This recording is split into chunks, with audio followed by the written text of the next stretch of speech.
Alright, hey, what's up? Welcome back to the channel. Today we're taking a look at this week's by far most requested video, Jeffree Star's recent apology.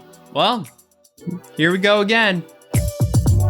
Jeffree was quiet about Dramageddon for so long, so I guess this is now a big deal. So on the 18th of July, Jeffree Star posted a video titled Doing What's Right, which was #1 on trending yesterday. I love the dramatics and the face painting sphere of YouTube. Normal apologies just from like the thumbnail and title of the video, they just seem more natural. Here we have Jeffree Star in 6ix9ine's wig, striking a pose like it's for a magazine cover, titling it Doing What's Right. Doing what's right. Does it look like I'm solving world hunger? I've done what's right. So notably, the comments for this video is turned off, and as of recording this video, the likes versus dislike ratio is currently at 458,000 likes and 336,000 dislikes. So I mean, overall, I'm assuming that's a W for Jeffree Star. But let's take a look at this video and see what points he made. Today, there are no excuses. A year ago, I did a video called Never Doing This Again. And I meant that. And 2020 has been really, really crazy, and I have added to the chaos. When I filmed my video called Never Doing It Again, I meant every word in the video. Did I slip up? Am I human? Have I done some f***ed up things? Of course I have. But at the end of the day, today, once again, I will not be exposing anyone. For everyone saying Jeffree's going to be coming with the receipts and we all need to get ready to forgive, that is the opposite of who I am. I know I'm dramatic, I'm crazy at times, I'm outspoken, but at the end of the day, that is not who I am. And today I will not be sitting here showing a million text messages and all these things that allegedly are out there. That's not it. So this is the first thing that annoyed people from what I can tell. So from what I've seen on the internet, a lot of people were very confused over the fact that Jeffree Star didn't want to show receipts nor dirt on other people because that's not him. Then we have this clip that just completely contradicts that. Dirt on everyone, and they know to keep their mouths shut. I have no idea how old the clip is, but for now, sure, let's give him the benefit of the doubt. If he suddenly switches up on us again, then we can go, aha!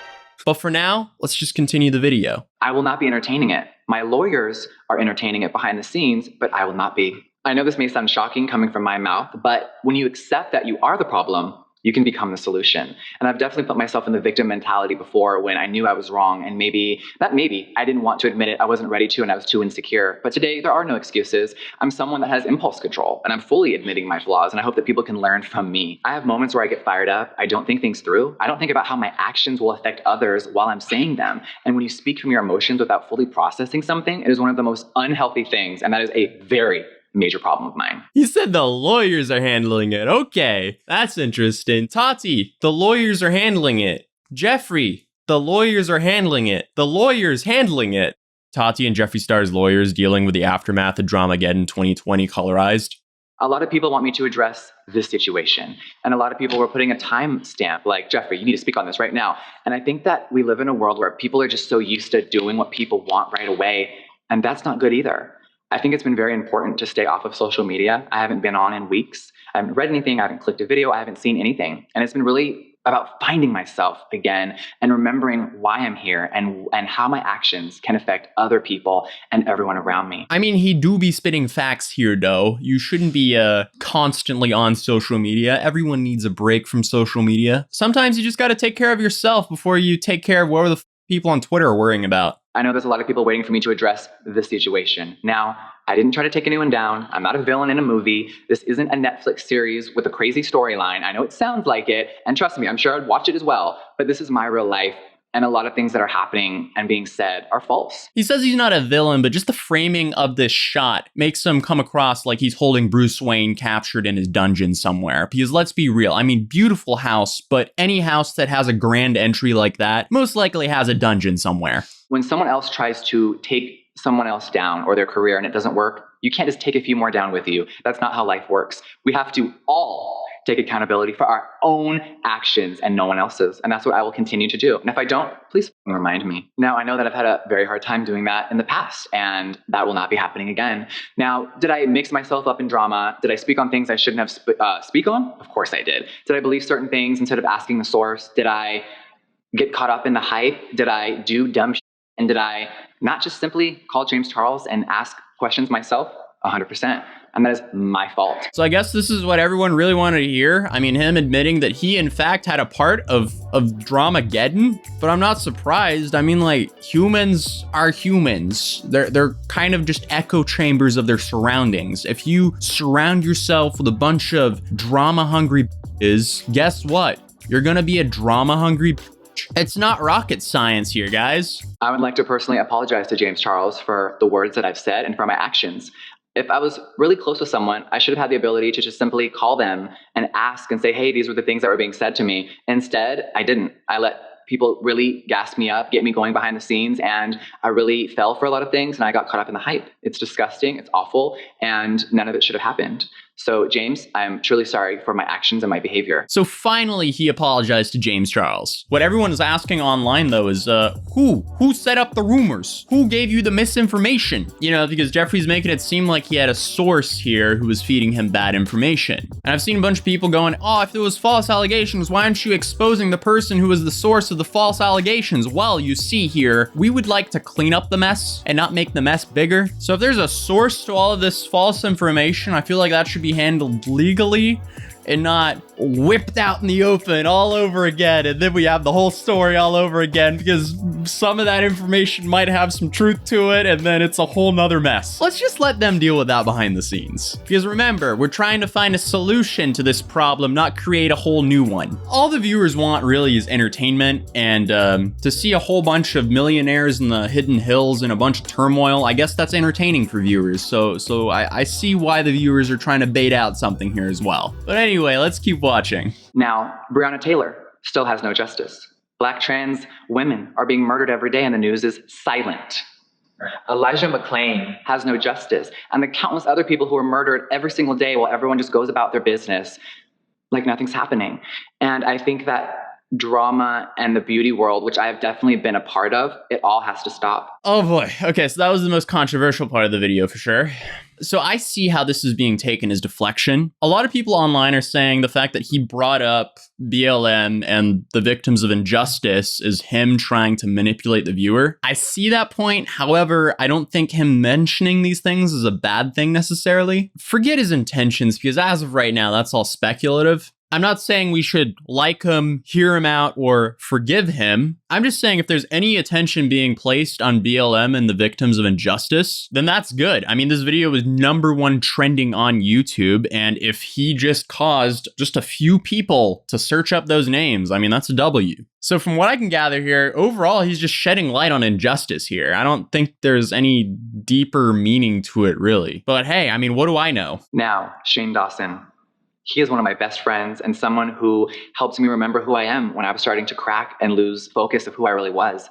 He is genuine, amazing, he is selfless, and he is one of the most kind people that I've ever met in my entire world. I know that Shane would put his family and friends before himself in a flash. Now, did Shane and I get caught up in the drama and do some dumb shit?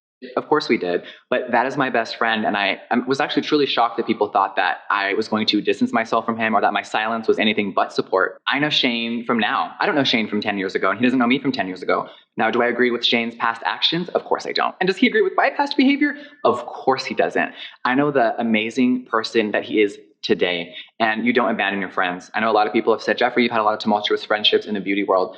Yes, I 100% have, but in reality, I have a lot of amazing real people behind the scenes, and I'm forever grateful for those people who always remind me of who I am, because lately, I definitely was slipping. Now, what me and Shane accomplished together, business-wise, I hope that it inspires anyone out there that wants to start a business, that is an entrepreneur, or who is afraid to get off their feet. Because remember, I used to be homeless and work at the mall.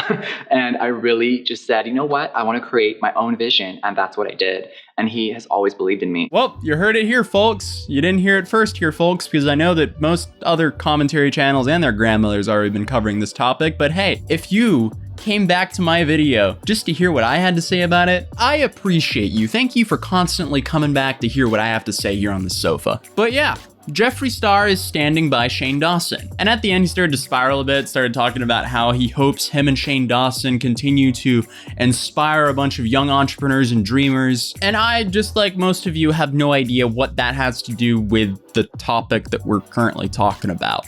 No matter what narrative anyone tries to spin of me, I'm so proud to own an inclusive makeup company. Since I opened my doors in 2014, I have created products for everyone. Any product, shade, or formula I've created has worked for any race, gender, and most importantly, I want you guys to remember that all beauty matters. And from the very first ad of my company, I have always shown people of color and anyone, no matter what size your body are or what gender you are accepted in Jeffree Star Cosmetics. I know a lot of people try to deter from my message, and sometimes I've deterred it myself through negativity and drama, but that won't be happening anymore. I will always use my platform and my voice for good. Now, I remember when brands were making 10 concealers and 15 foundation shades, and they thought that that was correct. I remember speaking up very loudly to my peers and other people in this industry saying that it was wrong, and I got a lot of shit for it, but I always stuck up for what's right, and I always will. When huge corporations have stolen from small brands, I was the first one to speak up very loudly. Now, sometimes it can be misconstrued for drama or tea or being sarcastic, but the message was always that no, you have to do right in this industry. And that's what I'll always stand by. So yeah, kind of unprovoked, but he just kind of went on a whole tangent about how inclusive his brand is. He kind of just ends up seemingly bragging about how great of a person he is, which is like, why? This has nothing to do with what people are wanting you to speak about, man. And that was basically the video. As I mentioned earlier, the video hasn't been received well. I don't know. I mean, the dislikes and likes, it was like 450,000 likes versus 350,000 dislikes. So, I mean, you can say the general public is very mixed. And I don't blame that at all because I can see both sides of this. But before we end this video, we're going to talk about some other drama that's also revolving Jeffree Star himself, you know, while we're on the topic. So on Twitter, naturally, everything happens on Twitter. There was a screenshot of a member of a K-pop group, LYlNG, saying that Jeffree Star looks like Skeletor during one of her beauty vlogs. And then a screenshot of Jeffree Star himself quote tweeting it made the rounds on Twitter, as it does. The quote tweet said this: "I will not tolerate an untalented girl such as yourself bashing my name online. You should be ashamed." Now, before you get out your pitchforks, it's now been confirmed that that's fake. Not only the screenshot of LYlNG saying that he looks like Skeletor, but also the quote tweet. So everything about that tweet is fake. So Twitter, Chile. Is that Nicki Minaj meme that everyone goes? So Chile? I don't know. Are you trying to say child? Oh, is that what it actually is? On this episode of White People. I am a barb, trust. We are barbs here. But LYlNG, I'm a barb. Yeah. I'm not a barb. You are a barb. Take that back. I'm ending the video. I love you guys. See ya. But what did you guys think of all this? Please let me know in the comments down below. If you're new here, I welcome you to my channel. It'll be awesome if you subscribe. And if you want to follow me outside of YouTube, you can find me as Atozy on Instagram or Twitter. Links will be down in the description down below. But on that note, I'll see you guys in the next video. Peace. Got me like I'm barely sober. Slip right past like I barely know ya. Whip so fast like I whip Daytona. Got a bitch so bad and she grip my shoulder. Life clips so fast like a roller coaster. Shit not sweet like a cherry soda. Kid bone switch like a new persona. Fucked up, wouldn't do shit over. Move past looking at the upside. Late night and she called me.